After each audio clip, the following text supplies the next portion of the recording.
Un pastor debe estar esperanzado a que el pueblo le dé.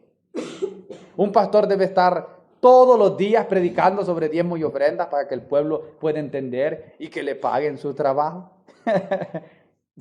¿Verdad? Y que le quiten el bozal que le han puesto. ¿Cómo se aplica para nosotros ahora ese punto que dice, le robará el hombre a Dios? Si vuestra justicia no es mayor que la de los escribas y fariseos, no entraréis en el reino de Dios. Y los escribas y fariseos diezmaban y ofrendaban. Vimos varias ofrendas el domingo pasado. ¿Se acuerdan ustedes qué ofrendas miramos? La del necesitado. Ofrenda para el pobre, o el diezmo del pobre. ¿Qué más miramos? Los votos. La ofrenda que son votos, ¿sí? Que habla de que usted puede prometerle al Señor algo por algo que usted quiere, ¿verdad? Entonces usted dice, Señor, mira que yo soy estéril, no puedo tener hijos, pero dame un hijo y si me das un hijo, yo voy a hacer 3 días de ayuno por las almas, por ejemplo. Es un voto, ¿entiendes? Yo voy a hacer 5 días de ayuno, Señor, para que tú derrames tu Espíritu Santo en la iglesia. O, ¿verdad? O yo voy a dar esta ofrenda, Señor, al pastor, o voy a dar esta ofrenda, voy a regalar la puerta, Señor, que hace falta en la iglesia. Usted, es una promesa. O sea, usted dice, Señor, si tú haces esto, yo voy a hacer esto. Eso es un voto, ¿verdad? ¿Qué otra ofrenda? Diezmo de las fiestas, ¿sí? Sí, había el diezmo de los pobres, el que es mi madre. Cada 3 años se recogía. Había otro diezmo para las fiestas, ¿sí?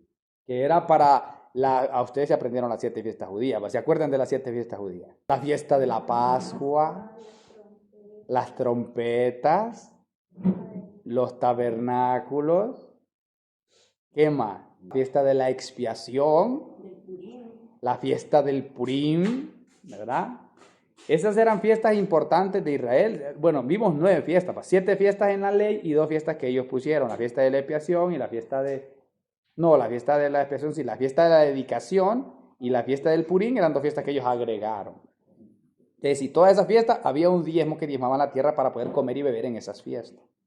Y también para los sacerdotes. Y había también, ¿qué otra ofrenda? La ofrenda para los levitas o para los pastores de aquel entonces, ¿verdad? Era un diezmo también, apartaban un diezmo para los levitas. Pero habían más ofrendas, además de los 3 diezmos. ¿Qué otras ofrendas recuerdan ustedes que les dije que había? Les voy a recordar. Entonces, habían primicias también. ¿Qué era una primicia?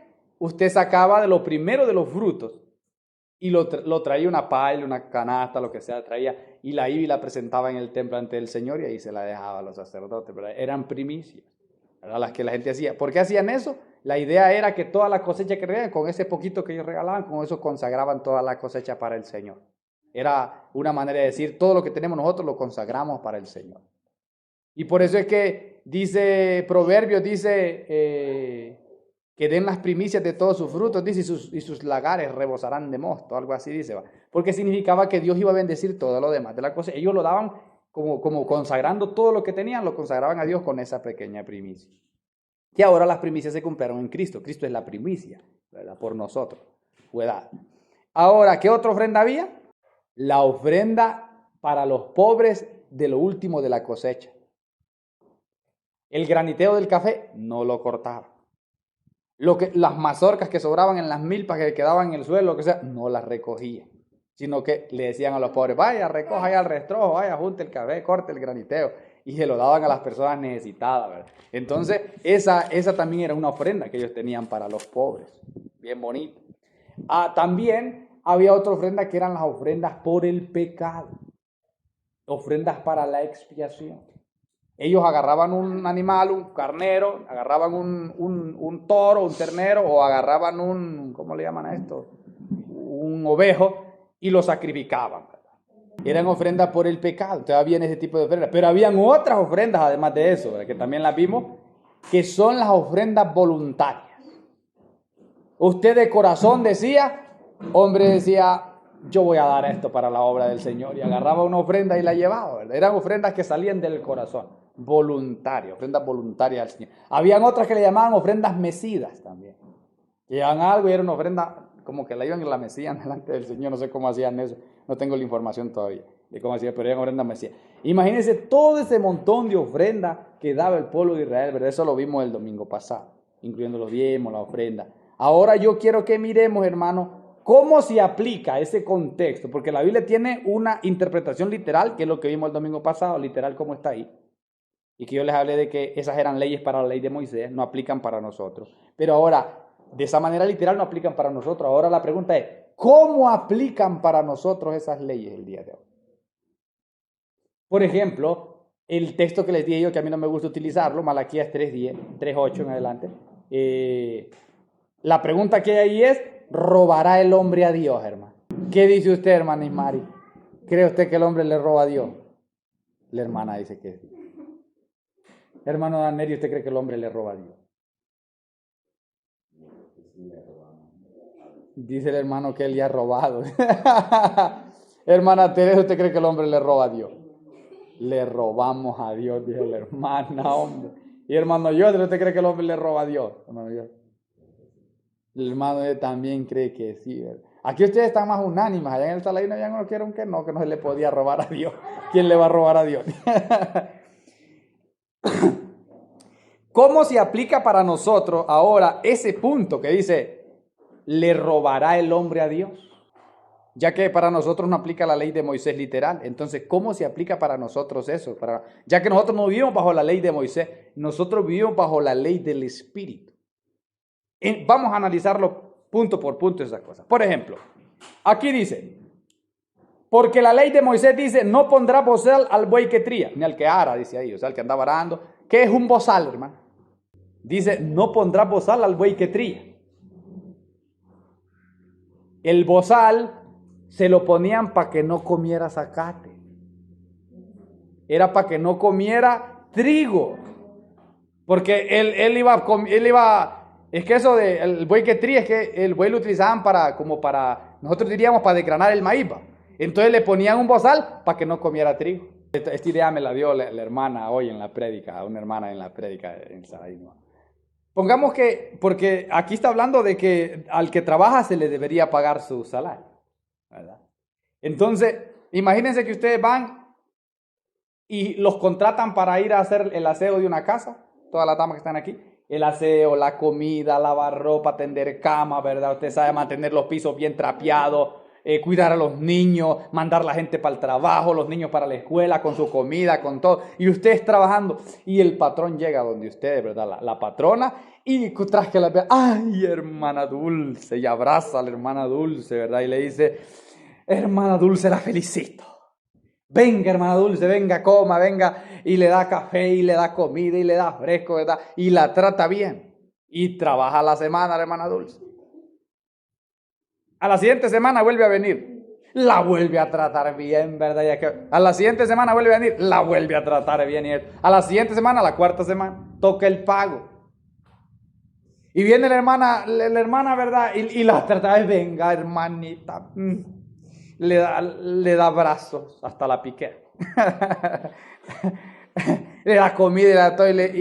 Pero al momento de pagarle, le roba la mitad del salario. Sí, le roba la mitad. Pero al siguiente mes la hermana sigue trabajando porque ella no está trabajando por el salario, está trabajando porque quiere hacer. Pero viene el siguiente mes, hermano, y ella ya no le roba la mitad del salario, sino que la sigue tratando así de bien, ¿verdad? Hermoso, precioso, ay, venga, ay, qué bonita esta hermana. Pero el siguiente mes le roba el 75% del salario.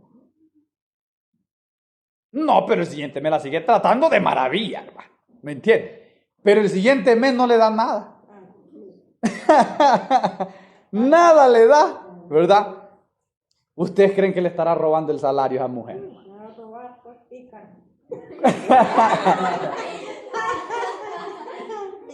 ¿Cuántos meses trabajarían ustedes para alguien así?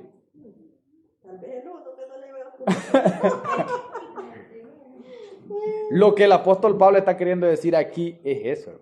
Está queriendo decir él. Por eso dice, el que anuncia el evangelio, que viva del evangelio. Y cuando dice, no pondrá bozal al buey que trilla, ¿verdad? Ni al que ara, dice ahí.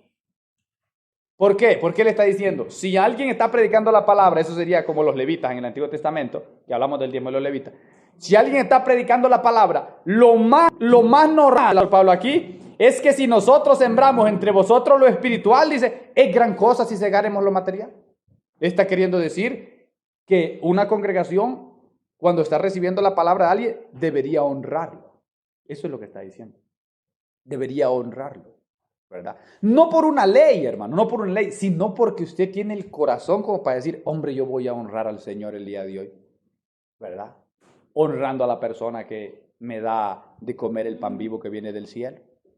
Debería ser algo que lo haga usted porque el Espíritu del Señor está con usted. Ahora en este tiempo nosotros no diezmamos o no ofrendamos por una ley que hay, sino que ahora lo hacemos por la ley del Espíritu, dice la palabra. Ya no es por la ley de la carne como la ley del Antiguo Testamento.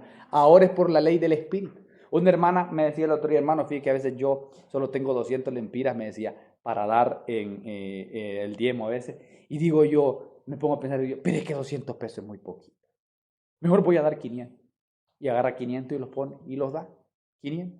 ¿Por qué hace eso?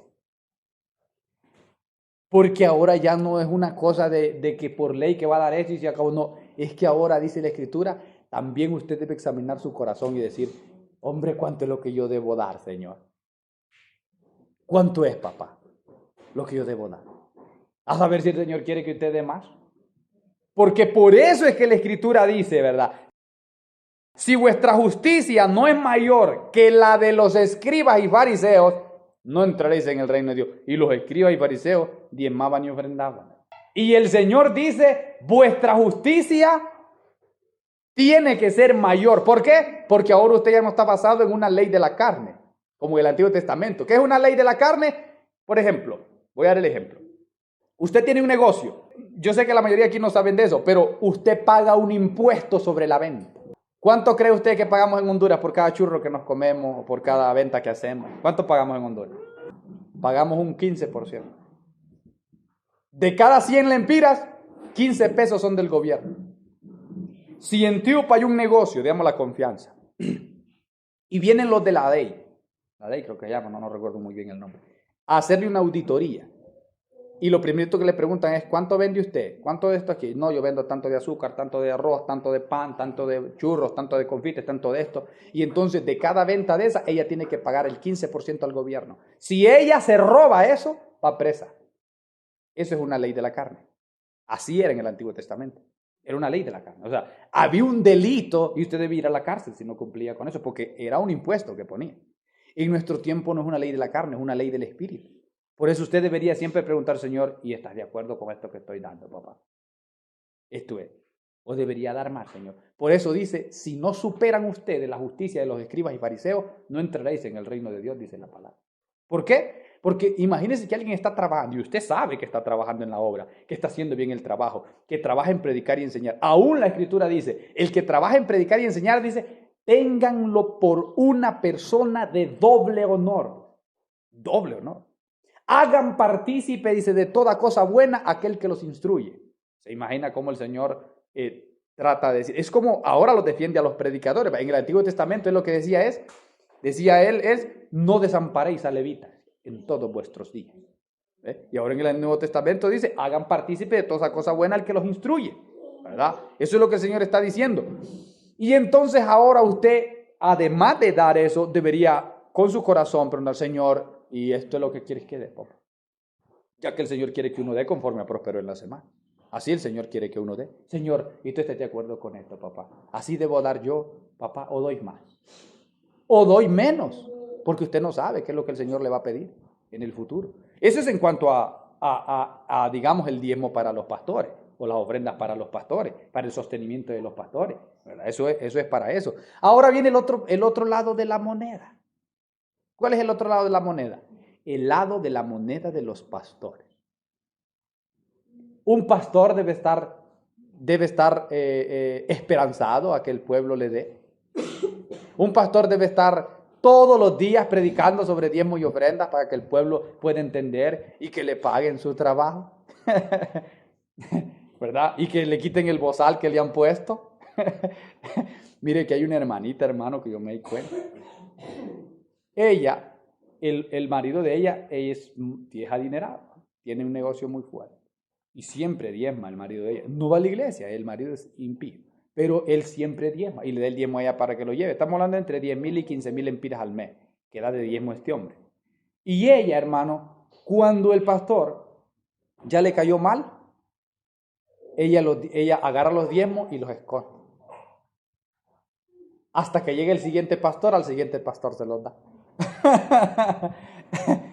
¿Se imagina usted, hermano, que usted ponga a trabajar un pobre güey ahí, ¿verdad? Y usted diga, no, pero es que ese güey no me gusta darle de comer, yo sacate. Mejor voy a esperar que llegue el otro güey, este lo voy a despachar y hasta que llegue el otro güey lo voy a tirar al potrero a que coma.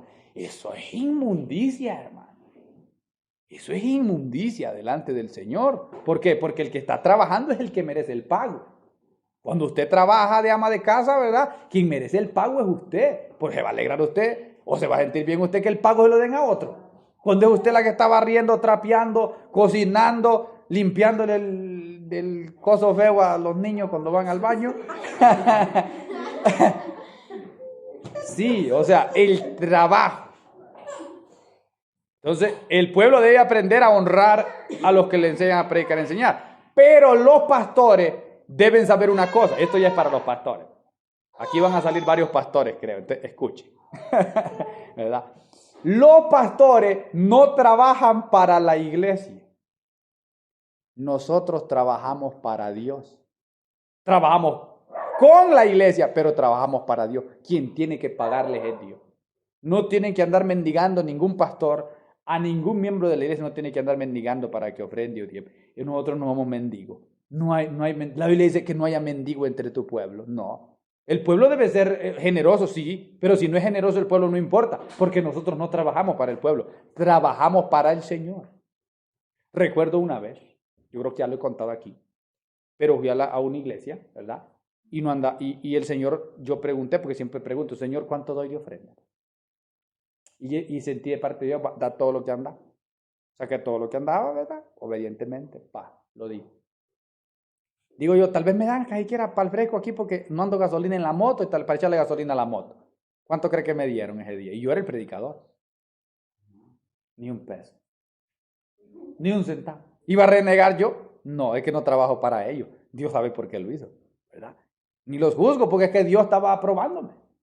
Y el problema de los pastores es que hay pastores que no quieren pasar la prueba. Ay, el que me estaba probando. Feliz me vine, mire, yo con tal me ajuste para llegar a la caja esta gasolina, miramos cómo le echamos. Me vine. A los 4 días alguien me llamó y me mandó 5,000 pesos. ¿Cuánto cree que me hubieran dado de ofrenda en esa iglesia si me dan ofrenda? No me hubieran dado 5,000 pesos. ¿Cree que me hubieran dado 5,000 pesos en el culto? No me lo dan. La mayoría de iglesias, ¿cuándo van a dar una ofrenda de 5,000 pesos? Porque lo que hacen es recaudar una ofrenda en el mismo culto ahí y lo que cae, eso se lo dan, ¿verdad? A uno. Y mire, yo di todo lo que andaba en mi bolsa porque el Señor me lo pidió y Dios fue el que se encargó de pagarme. Entonces los pastores deben entender que ellos no dependen de la iglesia, no dependen porque no están trabajando para la iglesia, pero la iglesia no es el patrón está ahí arriba. Si todos entendieran eso, hombre, dejaríamos de ser pastores asalariados, ¿verdad? Trabajando por una ofrenda que los padres un hermano, o negándole la palabra a un hermano solo porque es el que más da o el que más le ofrenda, ¿verdad? Si vivieran por fe nuestros pastores, que yo les insto a que vivamos por fe, ¿verdad? No estaríamos mendigando y todos los meses predicando que la gente se viera al infierno porque no diezmó. Y le quieren meter miedo a la gente porque con miedo los hacen diezmar. Con miedo. ¿Por qué? Están equivocados. Ellos no saben para quién trabajan. Ellos creen que trabajan para la gente. No trabajamos para la gente. Un pastor que conoce su trabajo sabe que él trabaja para Dios. Ahora, es muy raro, hermano. Es muy raro. Tiene que ser demasiado duro el pueblo. Pero es muy raro que un pastor haga su trabajo como tiene que hacerlo y el pueblo no lo bendiga. Es muy raro. Es muy raro.